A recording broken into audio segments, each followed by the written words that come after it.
வணக்கம். உங்களுக்காகவே பிரத்யேகமா தேர்ந்தெடுக்கப்பட்ட சில தரவுகளை வச்சு ஒரு மிக முக்கியமான விஷயத்த ஆழமா அலச போற இந்த நிகழ்ச்சிக்கு உங்களை வரவேற்கிறேன். இன்னைக்கு நாம பேச போற தலைப்பு நம்ம எதிர்காலத்தை, குறிப்பா அடுத்த தலைமுறையோட எதிர்காலத்தை எப்படி வடிவமைக்க போகுது அப்படிங்கறத பத்தினது. ஆமா, இது ரொம்பவே முக்கியமான ஒரு கட்டம். கண்டிப்பா. இப்ப பாத்தீங்கன்னா நம்ம எல்லாருக்கும் தெரியும், சாட் ஜிபிடி மாதிரியான ஏஐ டூல்கள் ஒரு நிமிஷத்துல ஒரு கட்டுரையை எழுதிருது, வெப்சைட்டுக்கு கோடிங் பண்ணிருது. அதனால இந்த ஏஐ வந்துருச்சு, இனிமேல் உலகமே மாறப்போகுது அப்படிங்கிற அந்த வழக்கமான விவாதத்துக்குள்ள நாம இப்ப போக போறதில்ல. அது நமக்கே நல்ல தெரிஞ்ச விஷயம் தானே.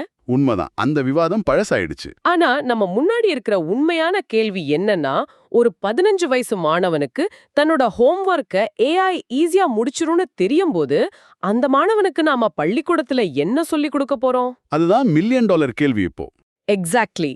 உலகமே ஏஐக்கு எப்படி ப்ராம்ப்ட் கொடுக்கறது, அதாவது எப்படி கட்டளைகள் கொடுக்கறதுன்னு தேடி ஓடிட்டு இருக்கும்போது, தமிழ்நாட்டு மாணவர்களை ஏஐயை தாண்டி அதை தங்கள் கட்டுப்பாட்டுல கொண்டு வர்ற அளவுக்கு எப்படி உருவாக்குறது, இந்த ஒரு பிரம்மாண்டமான கேள்வியை கையாளக்கூடிய ஜாஃபர் ஹுமையூன் அவர்கள் உருவாக்கிய அறிவாற்றல் கட்டமைப்பு சீர்திருத்த வரைவு, அதாவது காக்னிட்டிவ் ஆர்கிடெக்சர் ரீஃபார்ம் ஃப்ரேம்வொர்க் அப்படிங்கிற ஒரு மிக முக்கியமான ஆவணத்தை தான் இன்னைக்கு நம்ம விரிவாக அலச போறோம். ரொம்ப சரியான ஒரு அறிமுகம். இது 2027 முதல் 2037 வரையிலான காலகட்டத்துல தமிழ்நாட்டின் பள்ளிக்கல்வியை எப்படி மறுசீரமைக்க போகுது அப்படிங்கறத பத்தினா ஒரு தெளிவான வரைபடம் இது. கண்டிப்பா.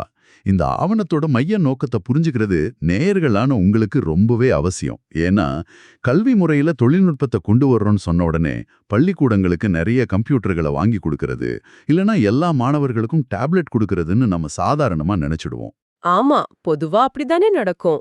டிஜிட்டல் போர்டு வச்சா டெக்னாலஜி வந்துருச்சுன்னு நினைப்போம். ஆனா ஜாஃபர் ஹுமாயூன் அவர்களுடைய இந்த வரைவு அது மாதிரியான ஒரு மேலோட்டமான விஷயத்த பத்தி பேசல. தொழில்நுட்பத்தை எப்படி பயன்படுத்துறதுங்கிறத தாண்டி மாணவர்கள் சுயமாக சிந்திக்கும் திறனை எப்படி மேம்படுத்துறது அப்படிங்கிறது தான் இதோட அடிப்படை. ஓகே. இது வெறுமனே ஒரு ஏஐ சீர்திருத்தம் கிடையாது.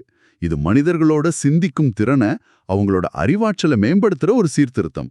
ஆங்கிலத்துல சொல்லணும்னா ஹியூமன் காக்னிட்டிவ் கேப்பபிலிட்டி ரீஃபார்ம். அருமையான விளக்கம். சரி, நாம இந்த ஆவணத்தோட முதல் தொகுதிக்கு வருவோம். ஏன் இந்த மாற்றம் தேவை? அதாவது ஆவணத்துல சொல்ற மாதிரி தி ஆட்டோமேஷன் பவுண்டரி அப்படிங்கிற ஒரு கேள்வியை இந்த வரைவு எழுப்புது. எனக்கு என்ன தோணுதுன்னா, ஒரு காலத்துல நிறைய விஷயங்களை மனப்பாடம் செஞ்சு அதை அப்படியே தேர்வுல எழுதுறது தான் கல்வியோட உச்சமா பார்க்கப்பட்டுச்சு. ஆமா, நம்ம எல்லாரும் அப்படிதான் படிச்சோம். ஆனா ஏஐ வந்த பிறகு அறிவோட பொருளாதார மதிப்பே மாறிடுச்சு இல்லையா? இத பத்தி இந்த ஆவணம் என்ன சொல்லுது? ரொம்ப சுவாரஸ்யமான விஷயம் இதுதான். நவீன ஏஐ சிஸ்டம்ஸ் எப்படி வேலை செய்யுது, அதுக்கு எப்படி ட்ரைனிங் கொடுக்கறாங்கன்னு கவனிச்சிங்கன்னா இது புரியும். எப்படி கொடுக்கறாங்க? பாடப்புத்தகங்கள், அரசாங்க விதிகளோட கையேடுகள், பழைய தேர்வு வினாத்தாள்கள்னு உலகத்துல இருக்கிற எல்லா எழுத்துப்பூர்வமான தரவுகளையும் வச்சுதான் ஏஐக்கு நாலேஜ் கொடுக்கறாங்க. அதாவது ஏற்கனவே வரையறுக்கப்பட்ட எந்த ஒரு வேலையும் ஏஐ மிக சுலபமா செஞ்சிடும். ஓ, அப்போ ரூல்ஸ் இருந்தா அதை செஞ்சிடும். கரெக்ட். ஒரு வேலையை எப்படி செய்யணும்னு படிப்படியான விதிகள், அதாவது ஸ்டெப் பை ஸ்டெப் ரூல்ஸ் இருக்குன்னா அது ஏஐ ஆட்டோமேட் பண்ணிடும். அதாவது ஒரு விஷயத்த முன்கூட்டியே முழுமையா டிஃபைன் பண்ண முடியும்னா அதுக்கான வேலையை ஏஐ எடுத்துக்கும். அப்போ விதிகளை பின்பற்றது, மனப்பாட செஞ்சு ஒப்பிப்பது மாதிரியான திறன்களை மட்டும் நம்பி இருக்கிற பழைய கல்வி முறை எதிர்காலத்துல எந்த மதிப்பையும் உருவாக்க போறதில்ல. ஏன்னா அந்த வேலையை ஏஐ செஞ்சிடும். ஆமா. அப்ப மனிதர்களுக்கான வேலை தான் என்ன? நாம எதை வச்சு சர்வை பண்றது? அதுதான் முக்கியமான பாயிண்ட். எல்லாமே நிச்சயமற்றதா இருக்கிற ஒரு சூழ்நிலையில சரியான முடிவுகளை எடுக்கிறது, இத ஜட்ஜ்மெண்ட் அண்ட் அன்சர்டனிட்டின்னு சொல்லுவாங்க. அப்புறம் சம்பந்தமே இல்லாத பல துறைகளை சேர்ந்த விஷயங்களை ஒன்றிணைத்து சிந்திப்பது, அதாவது கிராஸ் டொமைன் சிந்தசிஸ். எக்ஸாக்ட்லி. அதுக்கப்புறம் அறம் சார்ந்த, அதாவது எத்திக்ஸ் அடிப்படையில முடிவுகளை எடுக்கிறது. இந்த மூணும் தான் எதிர்காலத்துல மனிதர்களுக்கு உண்மையான மதிப்பை தரப்போகுது. இதை ஏஐ ஆல் சுலபமா செய்ய முடியாது. கண்டிப்பா. அதனால ஒரு தகவலை அப்படியே திருப்பி சொல்றதை விட அந்த தகவலை வச்சு என்ன பண்ண போறோம்னு யோசிக்கிறது தான் உண்மையான கல்வின்னு இந்த ஆவணம் ரொம்ப ஸ்ட்ராங்கா பதிவு பண்றாங்க. ஓகே. அப்போ இந்த மாபெரும் சீர்திருத்தத்தை செய்யணும்னா தமிழ்நாடு முதலிருந்து, அதாவது ஸ்கிராச்ல இருந்து ஆரம்பிக்கணுமான ஒரு கேள்வி நேயர்களுக்கு வரும். ஆனா தமிழ்நாடு ஏற்கனவே இதுக்கான ஒரு வலுவான அடித்தளத்தை கொண்டிருக்கு அப்படிங்கிற ஆச்சரியமான உண்மையே இந்த வரைவு சுட்டிக்காட்டுது. ஆமா, தமிழ்நாடு ஏற்கனவே பல படிகள் முன்னேறி இருக்கு. குறிப்பா சொல்லணும்னா எண்ணும் எழுத்தும் திட்டம், மாநில கல்விக் கொள்கை 2025 இதெல்லாம் இருக்கு. ஆனா இதுல எனக்கு ரொம்ப ஆச்சரியமா இருந்த ஒரு விஷயம் என்னன்னா 11ஆம் வகுப்பு பொதுத் தேர்வை ரத்து செஞ்சது எப்படி இதுக்கு ஒரு அடித்தளமா அமையும்னு சொல்றாங்க. அதுக்கும் இந்த அறிவாற்றல் கட்டமைப்புக்கும் என்ன சம்பந்தம்? நிறைய சம்பந்தம் இருக்கு. பொதுவா 11ஆம் வகுப்பு பொதுத் தேர்வு ரத்து செஞ்சத மாணவர்களோட மன அழுத்தத்தை குறைக்கிற ஒரு சாதாரண நடவடிக்கையை தான் நம்ம பார்க்கறோம். ஆமா, எக்ஸாம் பிரஷர் குறையும் தான் நினைப்போம். ஆனா காக்னிட்டிவ் சயின்ஸ் அடிப்படையில பாத்தீங்கன்னா அது மாணவர்களோட மூளையில ஒரு மிகப்பெரிய பேண்ட்வித்தை உருவாக்குது. பேண்ட்விட்ஸ்னா சிந்திக்கும் திறனா? ஆமா, தொடர்ந்து தேர்வுகளுக்காக மனப்பாடம் பண்ணிட்டே இருக்கிறப்போ மூளைக்கு நிதானமா சிந்தித்து பார்க்க நேரம் கிடைக்காது. அந்த தேர்வு அழுத்தத்தை எடுத்துட்டோம்னா மாணவர்களோட மூளையில சிஸ்டமிக் ரீசனிங், அதாவது ஒரு விஷயத்துக்கும் இன்னொரு விஷயத்துக்கும் என்ன தொடர்பு இருக்குன்னு யோசிக்கிறதுக்கான இடம் கிடைக்குது. ஆக மாணவர்கள் தங்களோட மூளைய வெறும் மார்க் வாங்குற மெஷினா பயன்படுத்தாம சிந்திக்கிறதுக்கான நேரத்தை அந்த பொதுத் தேர்வு ரத்து கொடுத்திருக்கு. இதோட சேர்த்து எண்ணும் எழுத்தும் மூலமா அடிப்படை எழுத்தறிவையும் எண்ணறிவையும் சரியா கொண்டு வராங்க. உண்மைதான். டிஎன் ஸ்பார்க் மாதிரியான திட்டங்கள், அப்புறம் எல்லா அரசு பள்ளிகள்லயும் இருக்கிற ஹைடெக் ஆய்வகங்கள், இதெல்லாம் சேர்ந்து ஒரு பிரம்மாண்டமான வீட்டை கட்ட தேவையான வலுவான அஸ்திவாரத்தை ஏற்கனவே உருவாக்கிருச்சு. கரெக்டா சொன்னீங்க. சோ இந்த அஸ்திவாரத்துட்டு மேல வீட்டை எப்படி கட்டுறது, அதாவது ஒரு மாணவனோட மூளைய ஏஐயை விட புத்திசாலித்தனமா எப்படி உருவாக்குறது, அதுக்குத்தான் இந்த ஆவணம் ரொம்ப விவாதத்துக்குரிய ஒரு விஷயத்த முன்வைக்குது. அந்த 3 கட்ட அறிவாற்றல் வளர்ச்சி, தி 3 phase ladder, இத பத்தி கொஞ்சம் சொல்லுங்களேன். கண்டிப்பா. இந்த 3 கட்டங்கள்ல முதல் கட்டம் வகுப்புகள் 1 முதல் 5 வரை நடக்குது. இத ஃபவுண்டேஷனல் என்கோடிங், அதாவது அடிப்படை திறன்களை பதிதல்னு சொல்றாங்க. இதுல ரொம்ப சுவாரஸ்யமான விஷயம் என்னன்னா, இந்த முதல் கட்டத்துல 80 முதல் 90% தொடர் பயிற்சிகள் தான் இருக்கும்னு இந்த ஆவணம் சொல்லுது. ஒரு நிமிஷம் இருங்க. 80லிருந்து 90% தொடர் பயிற்சி, அதாவது திரும்ப திரும்ப படிக்கிறதா? பல வருஷங்களா கல்வித்துறை நிபுணர்கள் எல்லாரும் மனப்பாடம் பண்றது தப்பு, ரோட் லேர்னிங் கூடாது, புரிஞ்சு படிக்கணும்னு சொல்லிட்டு இருக்காங்க. ஆமா, பொதுவா அப்படி ஒரு கருத்து இருக்கு. இப்ப திரும்பவும் முதல் கட்டத்துல ரோட் லேர்னிங்க கொண்டு வர்றது நம்ம பழைய காலத்துக்கே பின்னோக்கி போற மாதிரி இல்லையா? இத பாக்கும்போது கொஞ்சம் முரண்பாடா இருக்கே. நிறைய பேருக்கு இந்த சந்தேகம் வரும். ஆனா காக்னிட்டிவ் லோட் தியரி அப்படிங்கிற அறிவியல் கோட்பாட்டை புரிஞ்சுக்கிட்டோம்னா இது ஏன் அவசியம்னு தெரியும். உங்க கம்ப்யூட்டர்ல ரேம் எப்படி வேலை செய்யுதோ அப்படிதான் நம்ம மூளையும் வேலை செய்யும். ஓ, ரேம் மாதிரி ஒர்க் ஆகுமா? இவன் ஒரு கடினமான கணக்கை போடும்போது 7 பெருக்கல் 8 என்னன்னு உங்க மூளை யோசிக்க கூடாது. அது ஆட்டோமேட்டிக்கா 56ன்னு வரணும். அந்த அடிப்படை விஷயங்களை மனப்பாடம் செஞ்சு மூளையில ஆழமா பதிய வச்சுட்டோம்னா மூளையோட அன்றாட சுமை குறைஞ்சிடும். லாஜிக்கா இருக்கு. அதுக்கப்புறம் கடினமான புதிய விஷயங்களை சிந்திக்கிறதுக்கு மூளையில நிறைய இடம் கிடைக்கும். அதனால தான் 1 முதல் 5ஆம் வகுப்பு வரை வாசிப்பு, எழுத்து, எண்கணிதம் இது 3லயும் சரளத்தன்மையை கொண்டு வர்றதுக்காக இந்த தொடர் பயிற்சிகளை கொடுக்கறாங்க. இது மனப்பாடம் பண்றதுக்காக இல்ல, மூளைய ஃப்ரீ பண்றதுக்காக. ஓ, இப்ப புரியுது. அதாவது அடித்தளம் ரொம்ப ஸ்ட்ராங்கா ஆட்டோமேட்டிக்கா செயல்படுற அளவுக்கு இருந்துச்சுன்னா மூளை ரொம்ப சுதந்திரமா அடுத்த கட்டத்துக்கு போகும். சூப்பர். சரியா புரிஞ்சுக்கிட்டீங்க. சரி, அடுத்த படிநிலை 2, அதாவது வகுப்புகள் 6 முதல் 9 வரை. இத அமைப்பு சார்ந்த பகுத்தறிவு, அதாவது சிஸ்டமிக் ரீசனிங் அப்படின்னு சொல்றாங்க. இந்த வயசுல மாணவர்களுக்கு தர்க்க ரீதியான சிந்தனையை கத்துக் கொடுக்கணும். ஆமா. ஒரு உதாரணம் சொல்லணும்னா, ஒரு கிராமத்துல பெய்யற மழைக்கும் அங்க இருக்கிற நிலத்தடி நீர் மட்டத்துக்கும் அந்த ஊரோட விவசாய பொருளாதாரத்துக்கும் இடையில என்ன தொடர்பு இருக்குன்னு மாணவர்களை ஆராய வைக்கிறது. இங்கதான் ஏஐ உள்ள வருது இல்லையா? ஆமா, ஆனா இங்க ஏஐய ஒரு விடை சொல்ற கருவியா பயன்படுத்த மாட்டாங்க. மாறாக மாணவர்கள் தாங்கள் கண்டுபிடிச்ச விடைகளை சரிபார்க்கிற ஒரு டூலா மட்டும்தான் பயன்படுத்துவாங்க. அதாவது ஆன்சர் செக் பண்றதுக்கு மட்டும். எக்ஸாக்ட்லி. மாணவர்கள் பல டேட்டாக்களை எடுத்து அதை அனலைஸ் பண்ணி ஒரு முடிவுக்கு வருவாங்க. அந்த முடிவு சரியா, அதுல என்ன லாஜிக் இருக்குன்னு செக் பண்றதுக்கு ஏஐய பயன்படுத்துவாங்க. இது மூலியமா அவங்களுக்கு டாட் கனெக்டிங் திறன், அதாவது வெவ்வேறு விஷயங்களை எப்படி இணைச்சு பார்க்கறதுங்கிற திறன் வளரும். இது ரொம்ப பிராக்டிக்கலான அணுகுமுறை. எல்லா விஷயமும் ஒன்னோட ஒன்னு எப்படி கனெக்ட் ஆகிருக்குன்னு புரிஞ்சுக்கிறது தானே நிஜமான அறிவு. சரி, இப்போ ரொம்ப முக்கியமான படிநிலை 3க்கு வருவோம். வகுப்புகள் 10 முதல் 12 வரை. இதுதான் ஏஐயுடன் இணைந்த தீர்மானிக்கும் திறன். ஆங்கிலத்துல ஏஐ கொலாபரேட்டிவ் ஜட்ஜ்மெண்ட்னு சொல்லுவாங்க. இங்கதான் மாணவர்கள் ஏஐக்கே பாஸ் ஆகுறாங்க. அதாவது ஏஐ கொடுக்கிற தகவலை அப்படியே நம்பாம அத விமர்சன ரீதியா அணுகிறது. நீங்க முன்னாடி சொன்ன இந்த நிச்சயமற்ற சூழ்நிலையில முடிவெடுக்கிறது இங்கதான் வருது. நேயர்களே, இத புரிஞ்சுக்க நாம் ஒரு பிராக்டிக்கலான உதாரணத்தை பார்ப்போம். சொல்லுங்க. இப்போ ராமநாதபுரம் மாவட்டத்துல இருக்கிற ஒரு மாணவன் அவங்க ஊருக்கான விவசாய தீர்வை ஏஐ கிட்ட கேக்குறான்னு வச்சுக்கோங்க. ஏஐ என்ன பண்ணும்? அதுக்கு தெரிஞ்ச மேற்கத்திய டேட்டா இல்லனா தண்ணீர் அதிகமா இருக்கிற வேற ஒரு ஊரோட டேட்டாவை வச்சுக்கிட்டு தண்ணீர் அதிகமா தேவைப்படுற ஒரு பயிரை நட சொல்லி ஐடியா கொடுக்கும். இதுதான் ஏஐ பயஸ் அல்லது ஹாலுசினேஷன். மிகச்சரியான உதாரணம். அந்த மாணவனுக்கு உயர்ந்த சிந்தனை திறன், அதாவது ஹையர் ஆர்டர் காக்னிஷன் இல்லைன்னா அவன் ஏஐ சொல்லத அப்படியே செஞ்சு நஷ்டமடைவான். ஆமா, அப்படியே பிளைண்டா ஃபாலோ பண்ணிடுவான். ஆனா இந்த 3வது கட்ட பயிற்சியை பெற்ற மாணவன் என்ன பண்ணுவான்? ராமநாதபுரம் ஒரு வறட்சியான மாவட்டம்.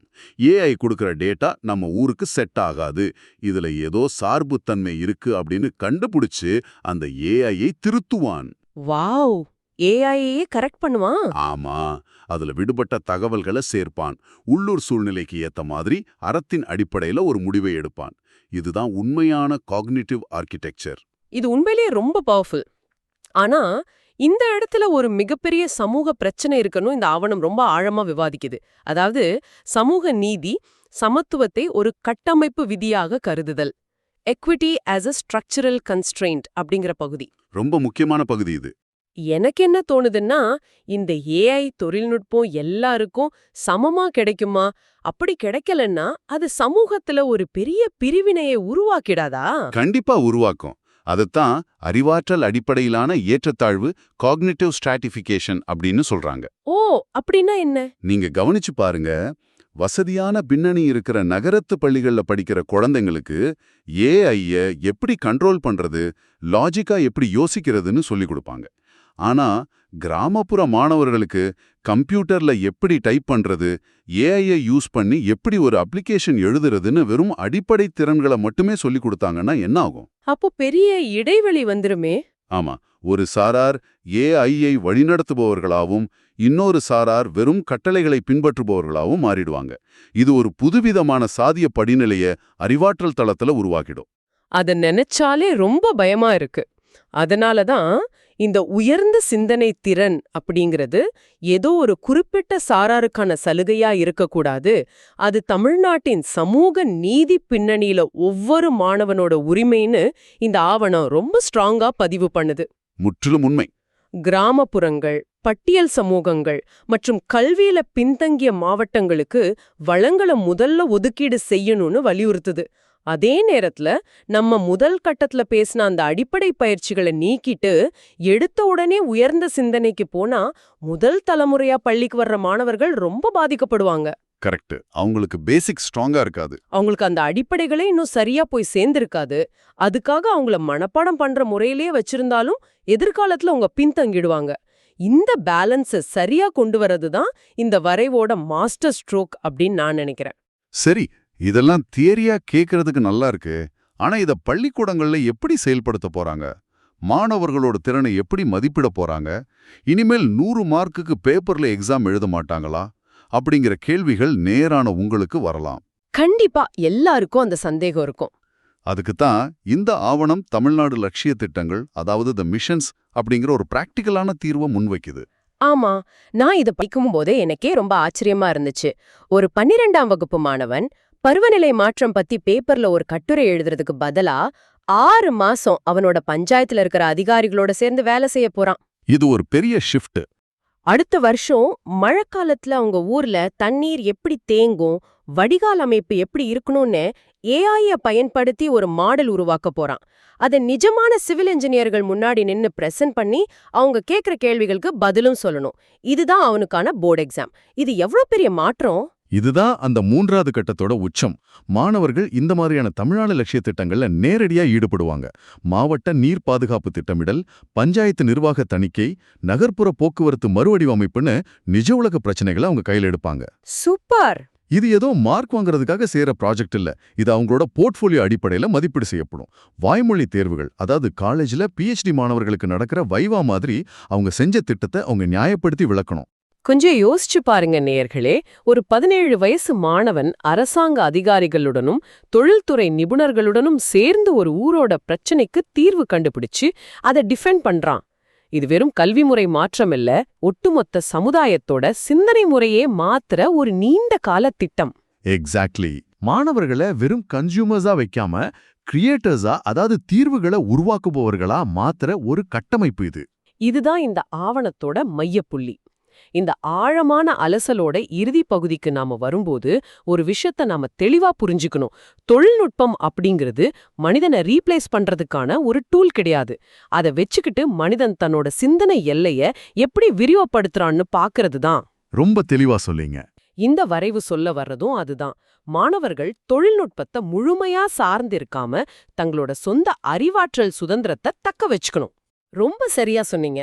நேயர்களே, நம்ம தமிழ்நாட்டு மாணவர்களுக்கான இந்த மனித அறிவுசார் இறையாண்மையை உறுதி செய்யக்கூடிய இவ்வளவு ஆழமான மற்றும் தொலைநோக்கு பார்வை கொண்ட அறிவாற்றல் கட்டமைப்பு சீர்திருத்த வரைவை முழுமையாக வடிவமைத்தவர் ஜாஃபர் ஹுமாயூன் என்பதை நான் மீண்டும் ஒரு முறை இங்க ரொம்ப அழுத்தமா பதிவு செய்ய விரும்புறேன். கண்டிப்பா அவரோட பங்களிப்பு இதுல ரொம்ப முக்கியமானது. 2027 முதல் 2037 வரையிலான இந்த 10 ஆண்டு காலத்துல கல்வியில நடக்க போற ஒரு பெரிய புரட்சிக்கு அவரோட இந்த ஆவணம் தான் அடித்தளமா அமைய போகுது. நான் ஆரம்பத்துல சொன்ன மாதிரி இது வெறும் ஏஐ சீர்திருத்தம் அல்ல, இது மனித அறிவாற்றல் திறன் சீர்திருத்தம். உலகமே ஏஐக்கு எப்படி கட்டளைகள் கொடுக்கறதுன்னு தடுமாறிட்டு இருக்கும்போது தமிழ்நாட்டு மாணவர்கள் ஏஐயை தங்கள் கட்டுப்பாட்டுல வச்சு உலகத்தையே வழிநடத்த போறாங்க. இந்த ஆழமான உரையாடலை முடிக்கும் தருவாயில நேயரான உங்களை பார்த்து நான் ஒரு கேள்வியை முன்வைக்க விரும்புறேன். இன்னைக்கு இருக்கிற ஸ்கூல் சிஸ்டம் மூலமா இந்த வரவு சொல்ற மாதிரி 2037க்குள்ள ஏஐய முழுமையா கண்ட்ரோல் பண்ற, சுயமாக சிந்திக்கிற, கேள்வி கேட்கிற ஒரு முழுமையான தலைமுறைய தமிழ்நாடு உருவாக்கிடுச்சுன்னு வச்சுப்போம். ஓகே, ஒரு கற்பனை செஞ்சுப்போம். அப்படி ஒரு அதீத விழிப்புணர்வு கொண்ட தலைமுறை உருவாகும்போது அரசாங்கத்துக்கும் மக்களுக்கும் இடையிலான அதிகார பகிர்வு எப்படி மாறும்? ஏன்னா எல்லாத்தையும் லாஜிக்கா கேள்வி கேட்கிற ஒரு தலைமுறைய சாதாரண அரசியல் வித்தைகளை வச்சுக்கிட்டு ஆள்றது ரொம்ப ரொம்ப கஷ்டம் இல்லையா?